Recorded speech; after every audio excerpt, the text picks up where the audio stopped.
welcome. You're watching Breaking Views on NDTV. I'm Maha Siddiqui. Now, the Karnataka political terrain being crisscrossed at the moment by big wigs of the BJP and the Congress. Now, what are we seeing at the moment? The campaign is reaching pretty much its crescendo and entering into the final lap. Home Minister Amit Shah has in fact defended the BJP government's decision, the Bomai government's decision rather, for the 4% quota, which at the moment, remember, is on hold. 4% quota for Muslims that they said would be scrapped and then be split between the Lingayats and the Vokkaligas. This decision has been stayed by the Supreme Court, but this point has been defended today by Amit Shah. He said that the BJP does not, in fact, believe in giving quota on the basis of religious grounds. But the Congress's DK Shivakumar has hit back, saying that the BJP was trying to distribute chocolates and has failed in its attempt to do so. Of course, he is referring and taking a dig at the BJP for saying that they will split this quota between the two major communities, the Lingayats and the Vokkaligas. The Lingayats who have supported the BJP so far, and the Vokkaligas are the ones that the BJP is looking at wooing from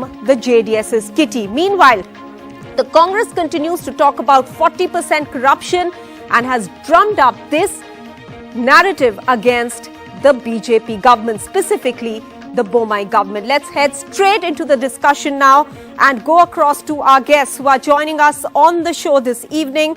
From the Congress party, we will have Aishwarya Mahadev, who will join us in a bit, advocate and spokesperson of the Congress, Vijay Prasad, BJP spokesperson of the Karnataka, Pratap L. Kanagal, JDS spokesperson, President of State IT Wing, and Sanjal Shastri, independent researcher.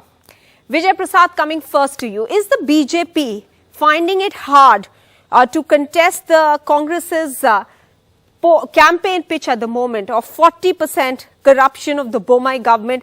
And is this why now we are seeing this aggressive campaign and Amit Shah bringing up the issue of 4% quota for Muslims?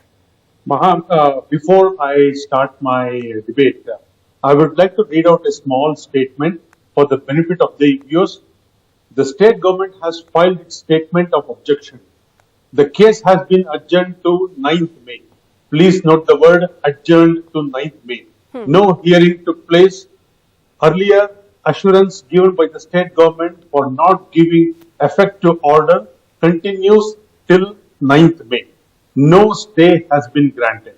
Please note down the word, mark my words, no stay has been granted. Okay. Having said that, even though there is no constitutional recognition, Muslims in Karnataka have been enjoying this reservation for the last 30 years. Party BJP never believed in religion-based politics.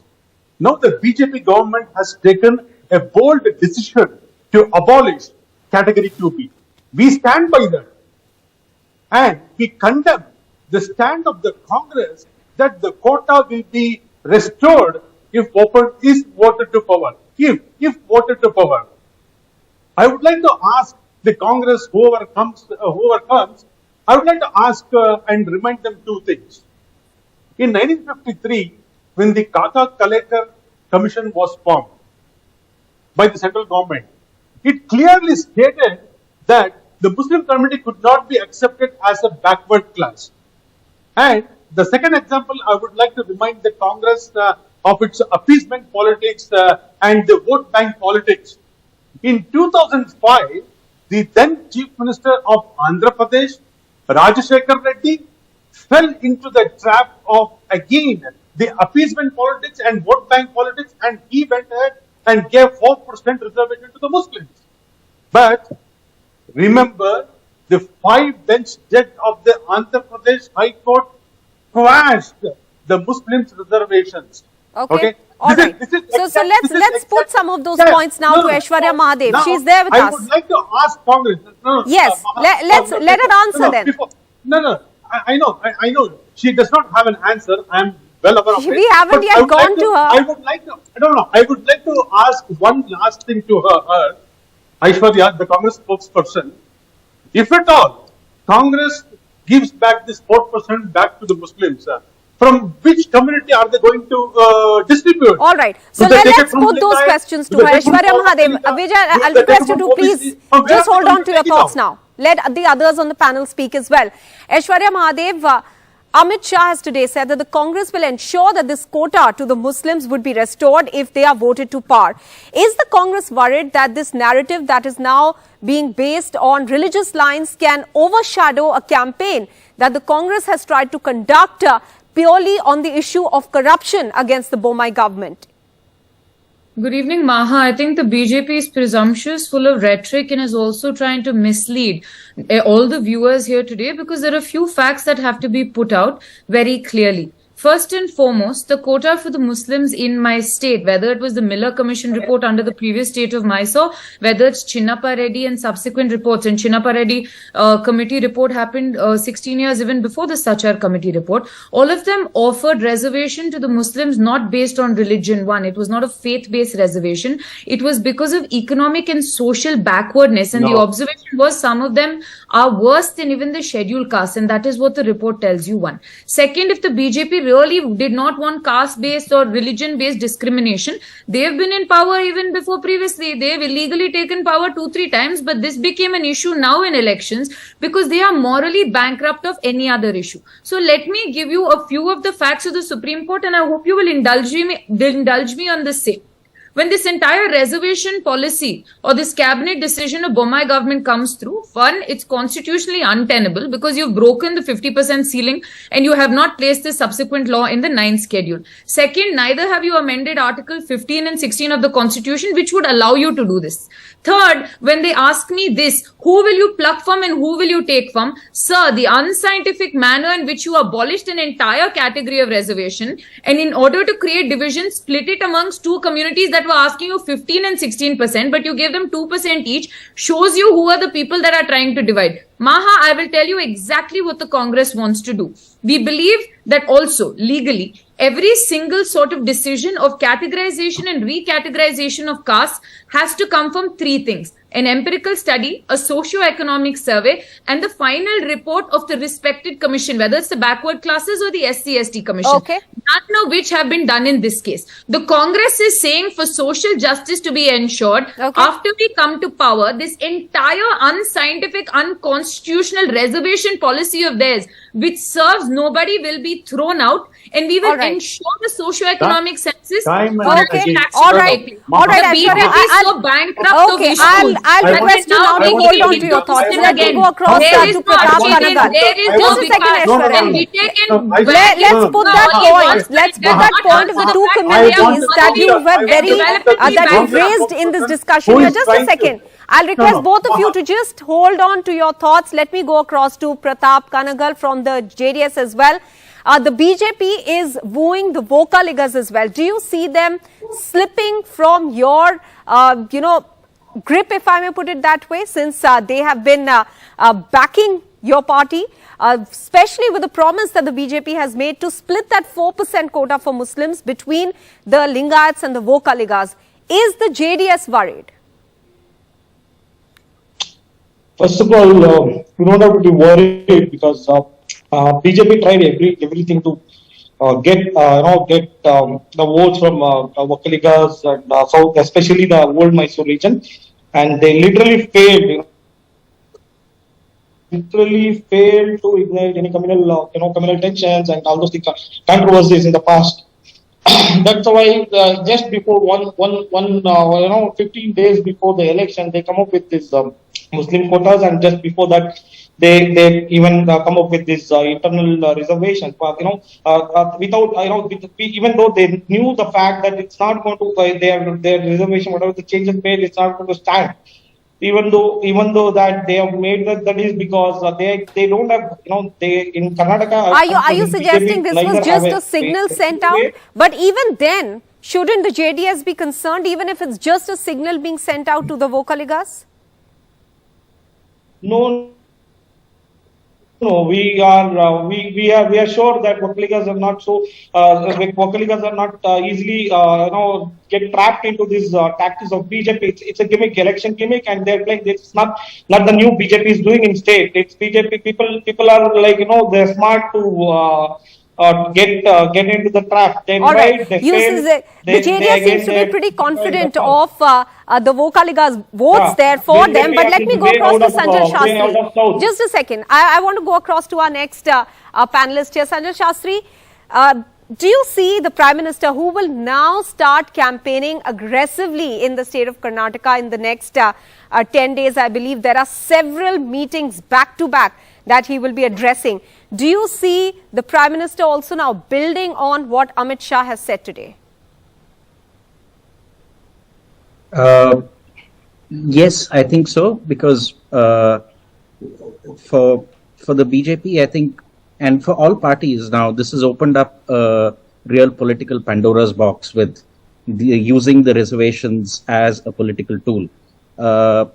I would say that it's also, if you look at Karnataka and the way the small margin of votes sometimes, even a 2 or 3% shift of votes either ways can completely, change the face of the election results. So I think all parties, including once the BJP gets the Prime Minister to come, will try to make most of this issue to try and capitalize and get for the BJP to consolidate the vote share amongst Lingayats and the Vokkaligas.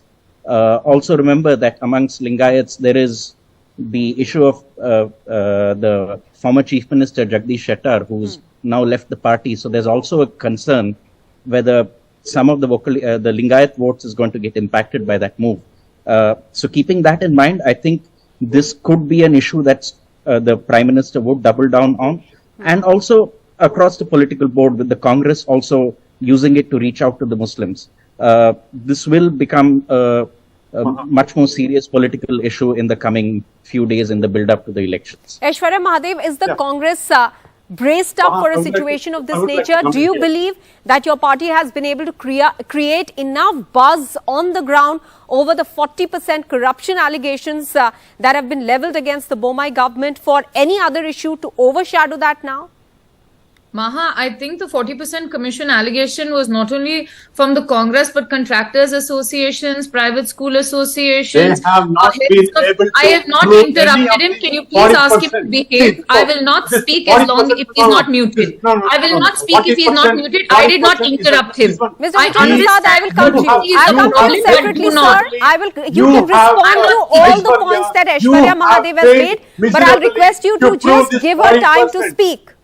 You have failed. Maha. I'll come to you. I'll come to you, sir. We have enough time on this discussion. Please don't speak over the other panelists. Maha, your shows are better than this. Can you please mute him? I will not speak until. Mr. Vijay Prasad, I don't want to mute you. I'm humbly requesting you to let the other panelists speak, and I will come to you. Embarrassing. Yes, go ahead, Aishwarya Mahadev. Is he done? It is embarrassing. No, it's embarrassing being you right now, sir, but can I complete and then you can shout?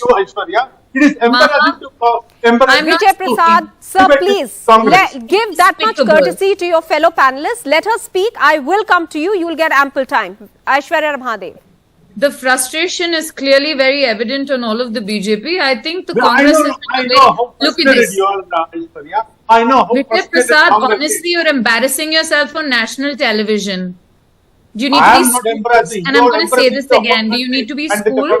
Also, yeah. Aishwarya Mahadev, please answer the question I've asked you. Do you believe that you have created enough buzz, your party rather? I believe we have so much buzz that the BJP is so frustrated that they send the likes of Vijay Prasad to interrupt us when we're getting to the point. Maha, we have run a very tight plank on the fact that this is a corrupt government, or corrupt to the core. Then we've run a positive agenda of the guarantees for the people of state. And I think we are very, very sure on a surefire plank that basically even if Prime Minister Modi and all his leaders come 20 to 30 times, it still cannot counter the wave of the Congress on the ground, and the BJP is going to try as much as it wants, but they cannot move us off our plank. This communalism, this Hindu-Muslim, this PFI, these narratives of national Modi ji ko chunaiye, vote for him and whatnot, because obviously this government here is so corrupt that you need Modi ji to save you. Those narratives will not work. My state and its people are smarter than this sort of humbug that is being spread around by the BJP that have no positive agenda, that are moral. Okay,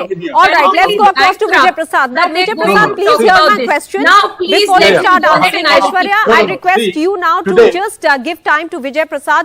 Vijay Prasad, in the final lap of the campaign, is the BJP trying to throw the Congress off track with its tried and tested formula that has actually worked for the party time and time again electorally?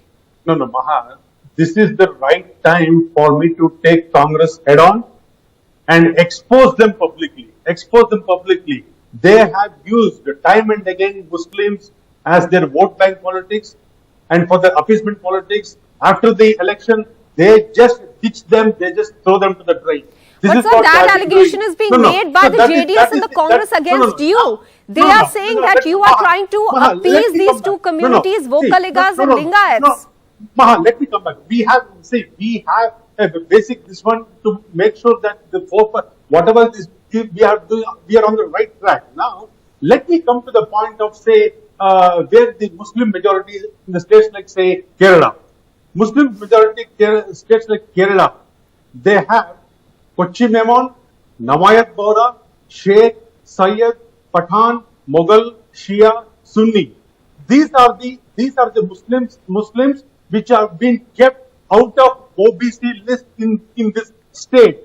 In Kerala, only Mappillai Muslims are just kept in the OBC category. Now, tell me, the Congress who have been using this vote bank as politics, why did they keep the Muslim community so backward, educational, this one? They are the root cause of the problem. But Vijay Prasad, I think Aishwarya Mahadev made a point suggesting that this is done on what the state believes is the social standing of the Muslims within the state. Aishwarya, was that the point you were trying to make? Maha, the point we tried to make was very simply this. The Muslims in my state have never been classified based on religious grounds, but because of socio-economic backwardness. So is it or is it not comparable to Kerala? What is being stated by Vijay Prasad? And Maha, the reality even in Karnataka is that there are certain sections of Muslims that are kept in category 1, which means they do not have the same sort of most backward status, or it was based on the socio-economic surveys. The BJP is trying to completely shift the narrative. Vijay Prasad respond to that. Vijay Prasad, try and act like this was faith-based reservation, which it was not. All right, Vijay Prasad, respond to that. She's saying this is not faith-based Yadurappa was reservation. Chief Minister twice. If he thought it was so wrong, why didn't he do it then? Why are you pretending now when you're completely unaware of the reality? Let Vijay Prasad respond. I have to go to the other panelists as well. Intent is important, not the timing. Intent is important.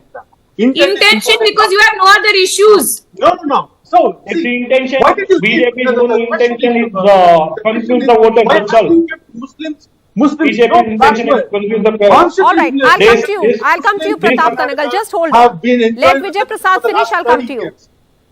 All right, Pratap Kanagal wants to make a point. Go ahead now, make your point.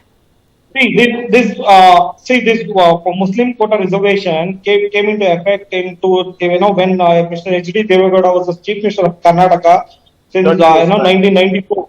After that, BJP was in power. Single party power from 2008 to 2013. Then later, from 2019 to 2000, till now, BJP was in power. Why did they do anything? Why just on the eve of the election, just before 1 week of the elections announcement, they want to take up this issue. They just want They tried everything possible to Vokkaligas and Lingayats. When Lingayats were going away and Vokkaligas didn't care about their all the tactics. Now they are come out with all right. So you are raising the question, or you are raising the question of timing over here. Okay. Yeah. Sanjay Shastri, do you want to weigh in on that? The point that is being made by the JDS representative here is the timing. People of Karnataka have felt Pratap Kanagar, just hold on. Just let Mr. Sanjay respond to the point that you've made. I just missed out. There's a network issue. Could you just repeat the question? So basically the point that the JDS representative is making here is about the timing that this issue has been raised. He's saying that the Lingayat leaders who have left the BJP, they believe that this is a good way to counter the damage that could be done. Yes, in a sense, I mean, it's from the BJP's perspective, it is a important issue to bring up at this time, particularly given the dissent within the possible dissent within the Lingayat community with regard to leaders like Jagdish Shettar who left the party. But the issue I would not say is limited to the BJP, but also across the political spectrum, with the Congress also using it as an opportunity to possibly consolidate votes amongst the Muslim community. So it is sort of, yes, I would say the timing is keeping in mind the broader issues or dissent within the Lingayat community, but also looking at it from across the political spectrum. All political parties have pounced on this to sort of politicize the issue and play vote bank politics. Okay, Pratap Kanagal, but amidst all this, where does the JDS stand? I mean, the Vokkaligas, the BJP is saying they will offer them quota. They are also aggressively campaigning in Old Mysuru. Clearly, they are looking at that community now. See, it's not the first time they're doing it. Even in the last election, they campaigned it, But see, in Karnataka, what happens in Karnataka elections, it's like, Karnataka elections, the voters vote based on the local leaders, the local state level leaders. It works like that. It's not like, the national, Karnataka never votes on the national leaders. Mostly it votes on the local leaders. If you take the example of BJP's performance in 2008, where Modi was not even involved in the election, BJP won 110 seats. And when 2018, when Modi and Mr. Modi and Amit Shah was completely involved in the election, they reduced to 100. Why they didn't get the majority? So more the national leader comes, it's advantage JDS. Whenever more and more national leaders visit state, the state leaders get sidelined. Right. It's an advantage for us. Okay, we will see. The JDS is looking quite optimistic, but at the moment, the buzz largely is between the BJP and the Congress campaign on the ground. Their biggest leaders out at the moment campaigning, crisscrossing the state. Vijay Prasad had a point to make. Vijay, go ahead. See, now, one thing I don't understand is that we have some clear case example of Andhra Pradesh, as well Andhra Pradesh in 2005, where even Rajshekhar Reddy, the Congress chief minister, chief minister, he went ahead and reserved 4% for the Muslims just to appease one category, Muslims. And what did the Andhra Pradesh 5-bench court did? They scrapped that 4% reservation. And why this has been done? Time and again, we have been saying that, and we have been proving that Congress is using Muslims as their vote bank politics and for the appeasement politics, and they use and throw like the tissue paper. Okay. They don't have so basically the point that you are making, Aishwarya Mahadev, the point that Vijay Prasad is making here is that the time and again, the Muslim quota is not viewed, as you are saying, based on their socio-economic condition, but as faith-based quota, even though you might want to differ on that count. You know, it's not just me differing. It is backward classes commissions. It is reports of governments. It is reports of justices that are saying it. But of course, the common sense of WhatsApp University seems to be stronger, Maha. But the fact is, since 1921, even under the previous Royal Kingdom or the Mysore state, as it was, the reservation for these communities was offered because of social and economic backwardness and not faith-based. Every single legal document will tell you the same. Even the submission in the Supreme Court, when you saw the argument for these petitioners, Justice Nagratna there, who's one of the judges, pointed out that the argument of the government saying that this was religious was fallacious and wrong based on the same Karnataka metrics of the backward classes commission.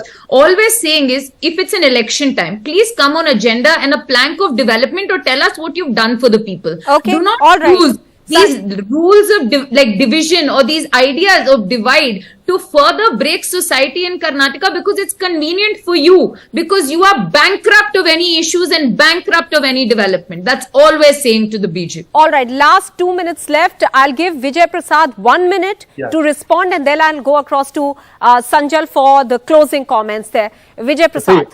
See, I would like to say we never believe in religion-based politics. Okay, sorry, religion-based reservation. Now, BJP has shown the tenacity and the bold decision to abolish category 2B. We stand by that. We condemn the Congress's attitude of saying that we will, if voted to power, if at all they voted to power, they will bring back the 4% Muslim reservation. All right. Let me go across to the last speaker now. BJP Shastri. are aware that they're not going to come back. That's why they have cut this reservation. Okay, last BJP 1 minute left. Sanjal Shastri, Shastri. Mr. Pratap, I'll request Sanjal Shastri to make the closing comments here. 4% quota versus 40% commission allegations. Do you see these two remaining as the core narratives in this campaign now in the last next few days? Yes, I do think the 40% commission and the 4% quota would be a major issue on which the election campaign will be built. Also, keeping in mind how Karnataka votes generally in state elections, local issues do come to the forefront. And if you look at 2013, when you had the build up to the 2014 election, when there was nationally a big wave in favor of the BJP, Karnataka voted quite decisively for the Congress. And then a year later, when you had the Lok Sabha elections, they voted decisively in favor of BJP, which does show that in Karnataka, especially in the assembly elections, it's state level issues and the issue of state leadership, state government performance. These are issues that matter not broader national issues. Okay, we'll have to leave it at that. Many thanks to all four of our guests for joining us here on this discussion. Clearly, a lot is riding on these elections for the BJP, especially because this Karnataka state is the only state down south under the Vindhyas which it has, and therefore it's putting all its might at the moment to keep the state with it. On the other side, the Congress party believes that it has a fair chance this time around, and so their campaigning is equally aggressive. With that, we're taking a very quick break. Many thanks for watching.